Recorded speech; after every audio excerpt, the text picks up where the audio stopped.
Je le disais, dans le sommaire, les troupes régionales de Nara et de Kai en vedette à la salle de spectacle Soribamba pour la 7e nuit de compétition de la Biennale artistique et culturelle. Les deux régions ont proposé au public une immersion dans l'univers de leurs terroirs respectifs. Durant 5 heures d'horloge, les mots qui minent le Mali sont passés en revue dans la présentation des différentes disciplines. De Mopti, nos envoyés spéciaux, Cheikh Fanta Madindiaye, Issa Konaté avec la collaboration de la station régionale. L'esclavage par ascendance, une bien triste réalité de la nouvelle région du Nara. Une problématique sociale dépeinte par la troupe pour cette première participation à la fête de la culture malienne. Comment les études peuvent-elles faire oublier les pavonnages? La mauvaise gouvernance, la mauvaise distribution de la justice, l'enrichissement illicite ou encore le chômage des jeunes, des mots qui entravent toute possibilité de développement et astreignent bien plus que l'impérialisme. Nous pensions que le problème était de l'extérieur, mais en réalité, le problème est à l'interne ici. Donc il fallait trouver une solution.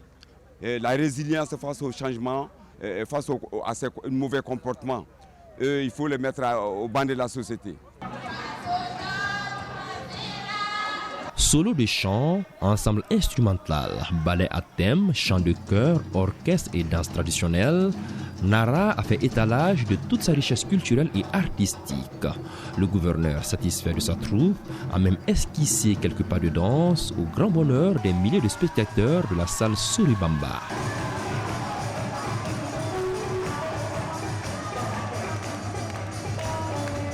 Nous avons mis les paquets, nous nous sommes dit que c'est un rendez-vous qu'il ne faut pas manquer.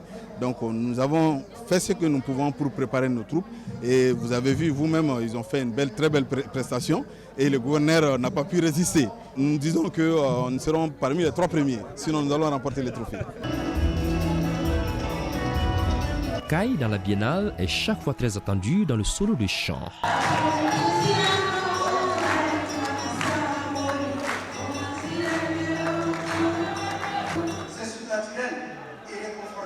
Terroir reconnu pour sa richesse minière, Kai suscite l'intérêt des investisseurs de tout genre. Une convoitise que la troupe a mis sur scène dans sa pièce de théâtre dans un décor purement rural. La sensibilisation sur la cohésion sociale, le vivre ensemble et l'unité de la jeunesse. Pour aller sur la sensibilisation sur les questions minières qui assaillent notre région, comme vous le savez, ils ont fait le bilan du passé. Et pour dire qu'aujourd'hui, on est sur la bonne voie. Le tohu-bohu de la circulation au Mali où excès de vitesse, occupation des emprises par les riverains et surcharge sont monnaie courante, voilà ce qu'a su explorer la troupe dans son ballet à thème. On a constaté que l'incivisme est total au niveau surtout des routes. C'est ce qui fait qu'à tout moment, nous avons des victimes de vies humaines ou encore de matériel perdu inestimable. Et ça, c'est déjà un déficit pour le rendement économique du pays. Kai était attendu et a su répondre par son occupation scénique et sa prestation dévoilant ce mélange de civilisation ethnique faisant l'identité culturelle de la cité des rails.